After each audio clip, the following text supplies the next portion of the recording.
लीजिए सुनिए मुंशी प्रेमचंद के लिखे कथा संग्रह मानसरोवर 3 की कहानी भाड़े का टट्टू, मेरी यानी समीर गोस्वामी की आवाज में। आगरा कॉलेज के मैदान में संध्या समय दो युवक हाथ से हाथ मिलाए टहल रहे थे।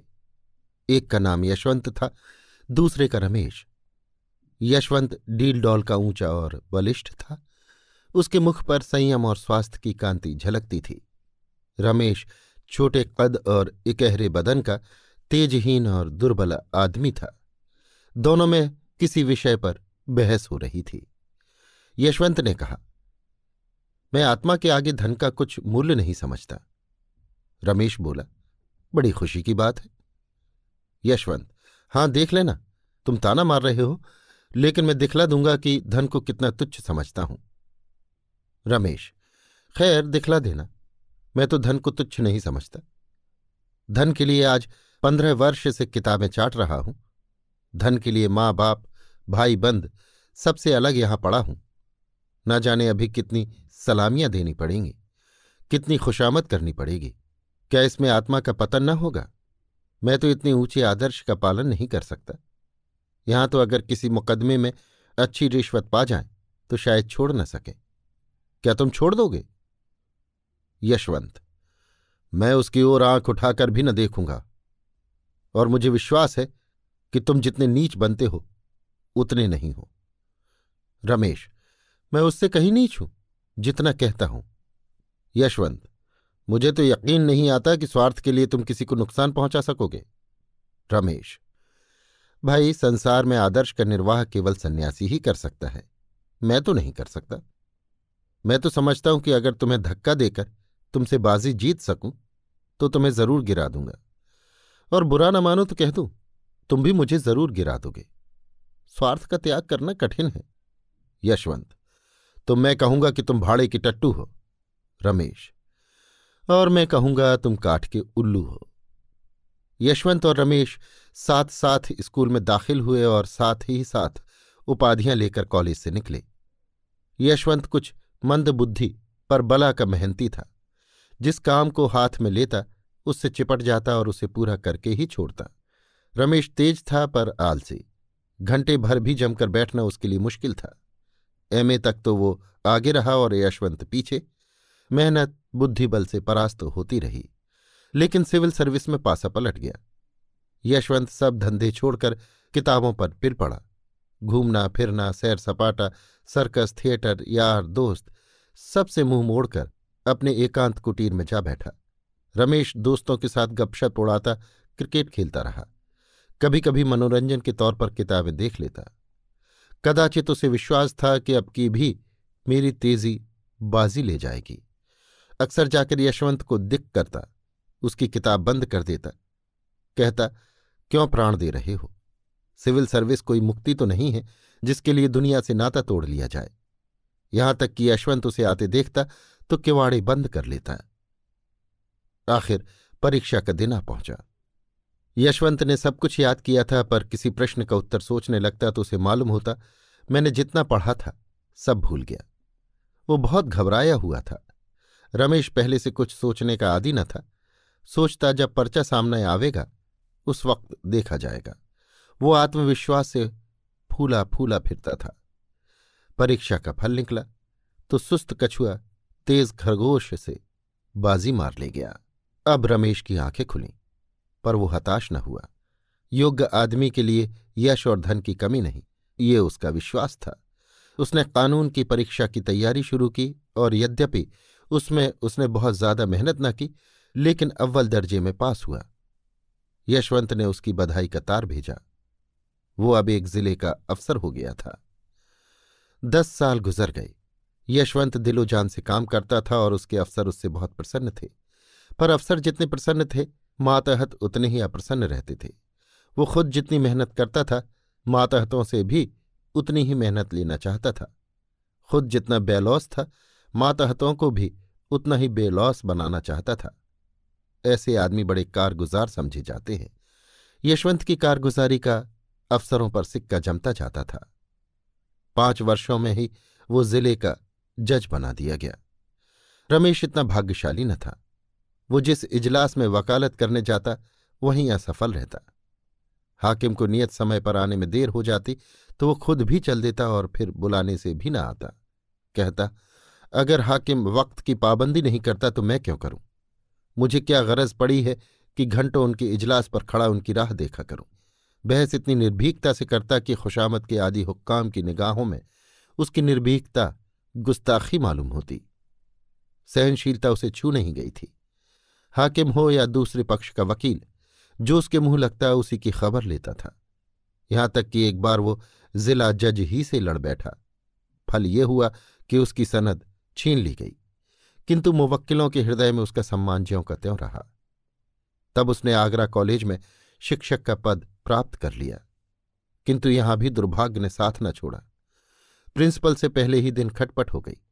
प्रिंसिपल का सिद्धांत ये था कि विद्यार्थियों को राजनीति से अलग रहना चाहिए। वो अपने कॉलेज के किसी छात्र को किसी राजनीतिक जलसे में शरीक न होने देते। रमेश पहले ही दिन से इस आज्ञा का खुल्लम खुल्ला विरोध करने लगा। उसका कथन था कि अगर किसी को राजनीतिक जलसों में शामिल होना चाहिए तो विद्यार्थी को, ये भी उसकी शिक्षा का एक अंग है। अन्य देशों में छात्रों ने युगांतर उपस्थित कर दिया है, तो इस देश में क्यों उनकी जबान बंद की जाती है? इसका फल ये हुआ कि साल खत्म होने के पहले ही रमेश को इस्तीफा देना पड़ा, किंतु विद्यार्थियों पर उसका दबाव तिल भर भी कम न हुआ। इस भांति कुछ तो अपने स्वभाव और कुछ परिस्थितियों ने रमेश को मार मार कर हाकिम बना दिया। पहले मुवक्किलों का पक्ष लेकर अदालत से लड़ा, फिर छात्रों का पक्ष लेकर प्रिंसिपल से रार मोर ली, और अब प्रजा का पक्ष लेकर सरकार को चुनौती दी। वो स्वभाव ही से निर्भीक, आदर्शवादी, सत्यभक्त तथा आत्माभिमानी था। ऐसे प्राणी के लिए प्रजासेवक बनने के सिवा और उपाय ही क्या था? समाचार पत्रों में वर्तमान परिस्थिति पर उसके लेख निकलने लगे। उसकी आलोचनाएं इतनी स्पष्ट, इतनी व्यापक और इतनी मार्मिक होती थीं कि शीघ्र ही उसकी कीर्ति फैल गई। लोग मान गए कि इस क्षेत्र में एक नई शक्ति का उदय हुआ है। अधिकारी लोग उसके लेख पढ़कर तिलमिला उठते थे। उसका निशाना इतना ठीक बैठता था कि उससे बच निकलना असंभव था। अतिशयोक्तियां तो उनके सिरों पर से सनसनाती हुई निकल जाती थी। उनका वे दूर से तमाशा देख सकते थे, अभिज्ञताओं की वे उपेक्षा कर सकते थे। ये सब शस्त्र उनके पास तक पहुंचते ही न थे, रास्ते ही में गिर पड़ते थे। पर रमेश के निशाने ठीक सिरों पर बैठते और अधिकारियों में हलचल और हाहाकार मचा देते थे। देश की राजनीतिक स्थिति चिंताजनक हो रही थी। यशवंत अपने पुराने मित्र के लेखों को पढ़ पढ़कर कांप उठते थे। भय होता कहीं वो कानून के पंजे में न आ जाए। बार बार उसे संयत रहने की ताकीद करते, बार बार मिन्नतें करते कि जरा अपने कलम को और नरम कर दो, जानबूझकर क्यों विषधर कानून के मुंह में उंगली डालते हो। लेकिन रमेश को नेतृत्व का नशा चढ़ा हुआ था। वो इन पत्रों का जवाब तक न देता था। 5वें साल यशवंत बदलकर आगरे का जिला जज हो गया। देश की राजनीतिक दशा चिंताजनक हो रही थी। खुफिया पुलिस ने एक तूफान खड़ा कर दिया था। उसकी कपोल कल्पित कथाएं सुन सुनकर हुक्कामों की रूह फना हो रही थी। कहीं अखबारों का मुंह बंद किया जाता था, कहीं प्रजा के नेताओं का।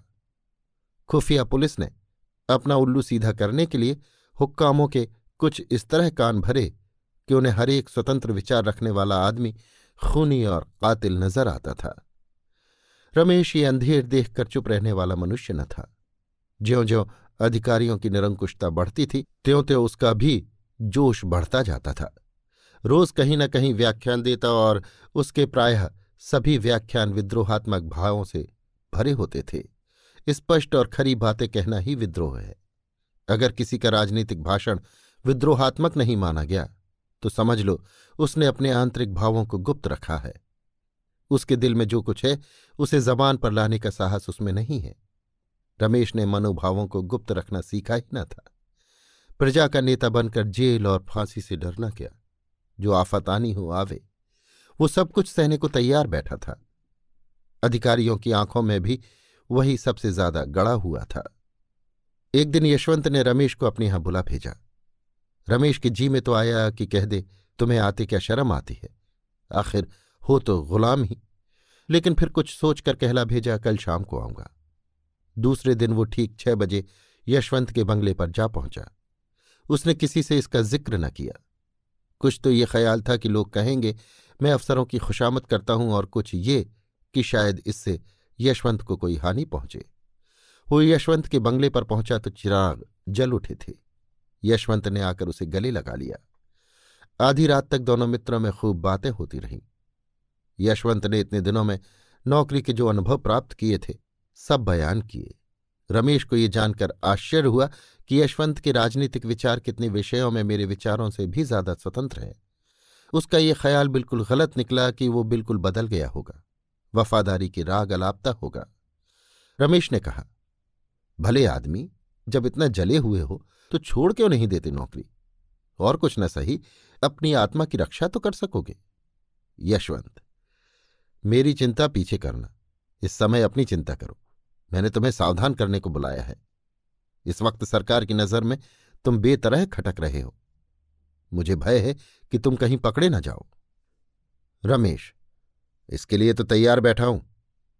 यशवंत, आखिर आग में कूदने से लाभ ही क्या? रमेश, हानि लाभ देखना मेरा काम नहीं। मेरा काम तो अपने कर्तव्य का पालन करना है।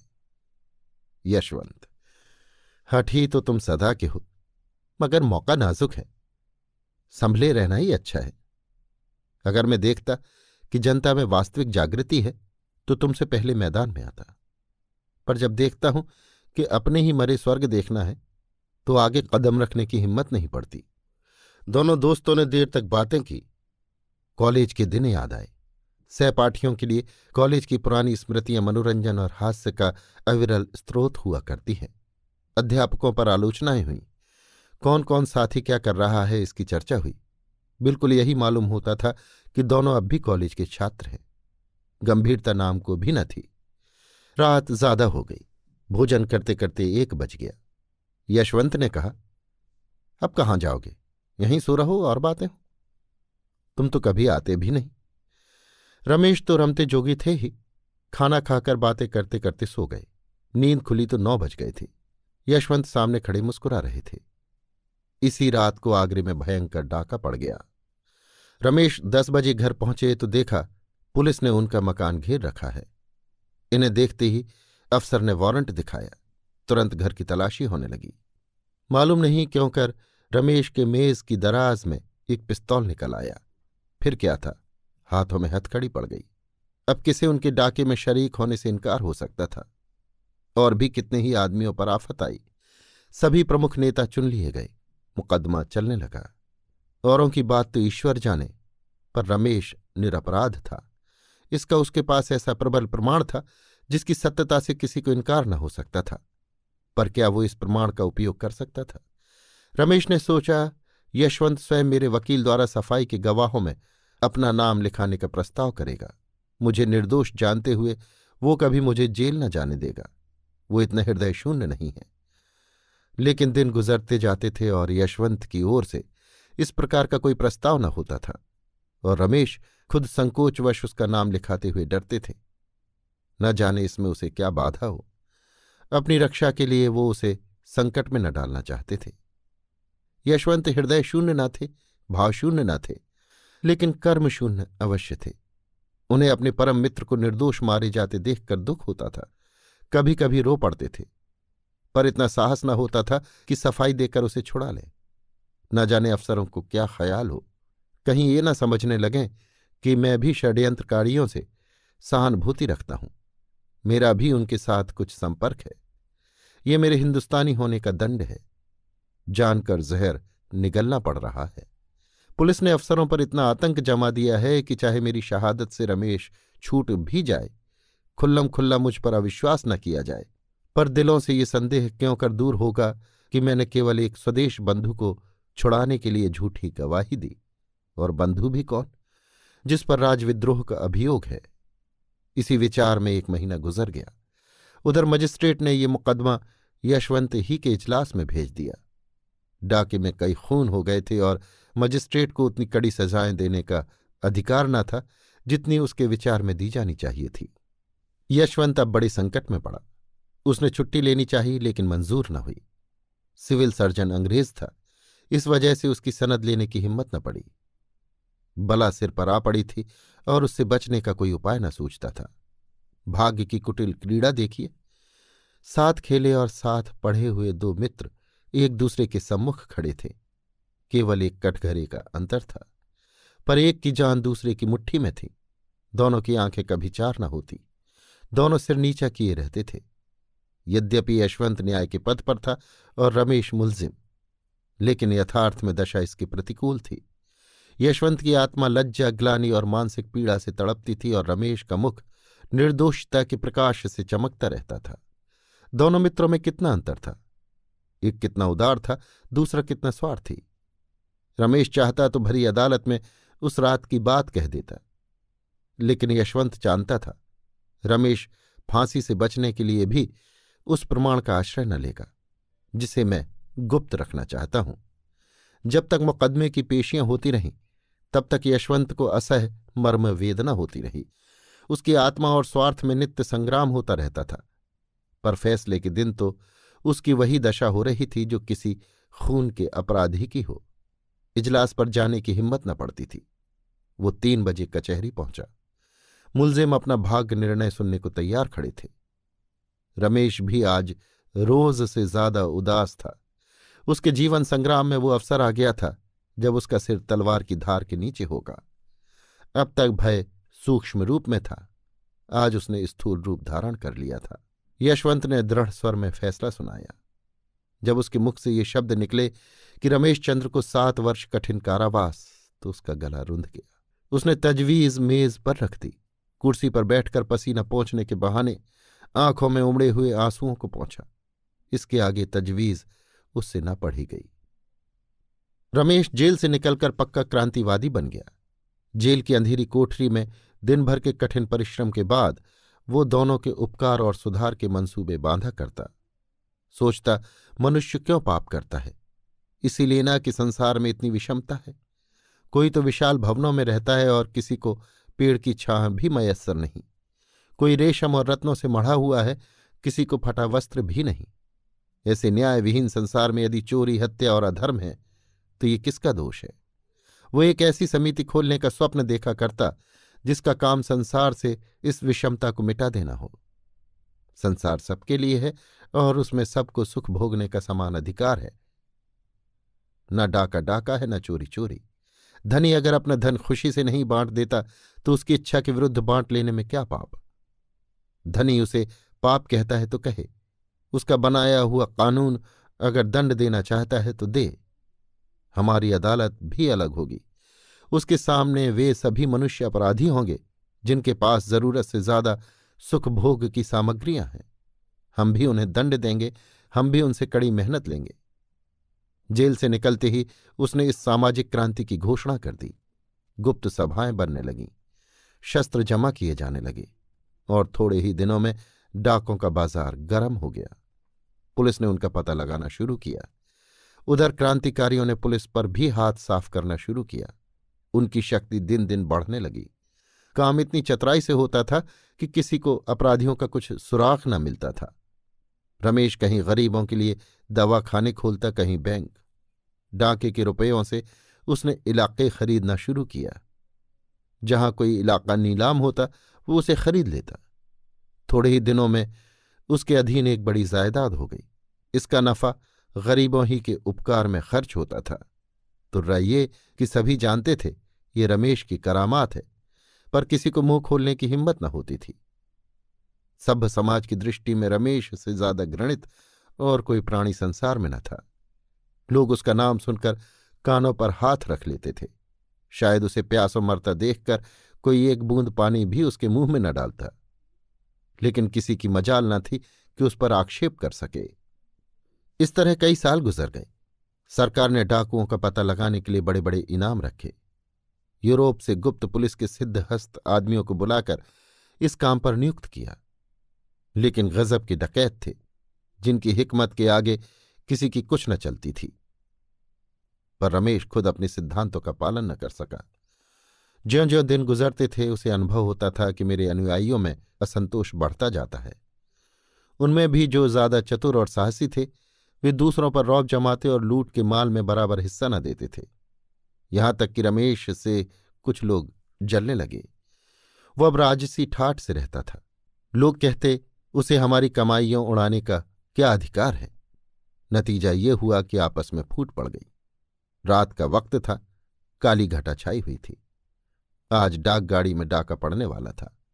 प्रोग्राम पहले से तैयार कर लिया गया था। 5 साहसी युवक इस काम के लिए चुने गए थे। सहसा एक युवक ने खड़े होकर कहा, आप बार बार मुझी को क्यों चुनते हैं? हिस्सा लेने वाले तो सभी हैं, मैं ही क्यों बार बार अपनी जान जोखिम में डालूं?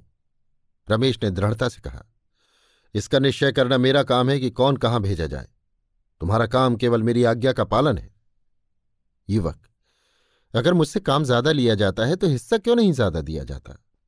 रमेश ने उसकी त्योरियां देखी और चुपके से पिस्तौल हाथ में लेकर बोले, इसका फैसला वहां से लौटने के बाद होगा। युवक, मैं जाने के पहले इसका फैसला करना चाहता हूं। रमेश ने इसका जवाब न दिया। वो पिस्तौल से उसका काम तमाम कर देना चाहते ही थे कि युवक खिड़की से नीचे कूद पड़ा और भागा। कूदने फांदने में उसका जोड़ न था। चलती रेलगाड़ी से फांद पड़ना उसके बाएं हाथ का खेल था। वो वहां से सीधा गुप्त पुलिस के प्रधान के पास पहुंचा। यशवंत ने भी पेंशन लेकर वकालत शुरू की थी। न्याय विभाग के सभी लोगों से उनकी मित्रता थी। उनकी वकालत बहुत जल्द चमक उठी। यशवंत के पास लाखों रुपए थे, उन्हें पेंशन भी बहुत मिलती थी। वो चाहते तो घर बैठे आनंद से अपनी उम्र के बाकी दिन काट देते। देश और जाति की कुछ सेवा करना भी उनके लिए मुश्किल न था। ऐसे ही पुरुषों से निस्वार्थ सेवा की आशा की जा सकती है। पर यशवंत ने अपनी सारी उम्र रुपए कमाने में गुजारी थी और वो अब कोई ऐसा काम न कर सकते थे जिसका फल रुपयों की सूरत में न मिले।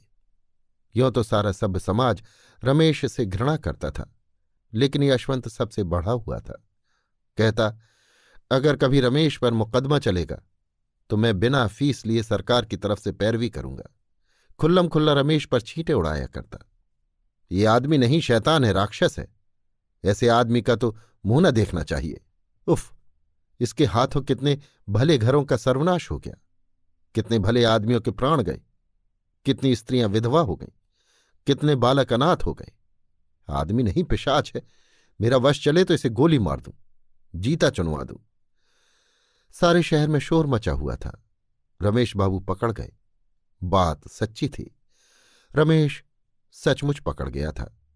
उसी युवक ने, जो रमेश के सामने कूद कर भागा था, पुलिस के प्रधान से सारा कच्चा चिट्ठा बयान कर दिया था। अपहरण और हत्या का कैसा रोमांचकारी, कैसा पैशाचिक, कैसा पापपूर्ण वृत्तांत था। भद्र समुदाय बगलें बजाता था। सेठों के घरों में घी के चिराग जलते थे। उनके सिर पर एक नंगी तलवार लटकती रहती थी। आज वो हट गई। अब वे मीठी नींद सो सकते थे। अखबारों में रमेश के हथकंडे छपने लगे। वे बातें जो अब तक मारे भय के किसी की जबान पर न आती थीं, अब अखबारों में निकलने लगी। उन्हें पढ़कर पता चलता था कि रमेश ने कितना अंधेर मचा रखा था। कितने ही राजे और रईस उसे माहवार टैक्स दिया करते थे। उसका पुर्जा पहुंचता, फला तारीख को इतने रुपए भेज दो। फिर किसकी मजाल थी कि उसका हुक्म टाल सके। वो जनता के हित के लिए जो काम करता, उसके लिए भी अमीरों से चंदे लिए जाते थे। रकम लिखना रमेश का काम था। अमीर को बिना कान पूंछ हिलाए वो रकम दे देनी पड़ती थी। लेकिन भद्र समुदाय जितना ही प्रसन्न था, जनता उतनी ही दुखी थी। अब कौन पुलिस वालों के अत्याचार से उनकी रक्षा करेगा? कौन सेठों के जुल्म से उन्हें बचावेगा? कौन उनके लड़कों के लिए कला कौशल के मदरसे खोलेगा? वे अब किसके बल पर कूदेंगे? वे अब अनाथ थे, वही उनका अवलंब था। अब वे किसका मुंह ताकेंगे? किसको अपनी फरियाद सुनावेंगे? पुलिस शहादतें जमा कर रही थी। सरकारी वकील जोरों से मुकदमा चलाने की तैयारियां कर रहा था, लेकिन रमेश की तरफ से कोई वकील न खड़ा होता था। जिले भर में एक ही आदमी था जो उसे कानून के पंजे से छुड़ा सकता था। वो था यशवंत। लेकिन यशवंत जिसके नाम से कानों पर उंगली रखता था, क्या उसी की वकालत करने को खड़ा होगा? असंभव। रात के 9 बजे थे। यशवंत के कमरे में एक स्त्री ने प्रवेश किया। यशवंत अखबार पढ़ रहा था। बोला, क्या चाहती हो? स्त्री, अपने पति के लिए एक वकील। यशवंत, तुम्हारा पति कौन है?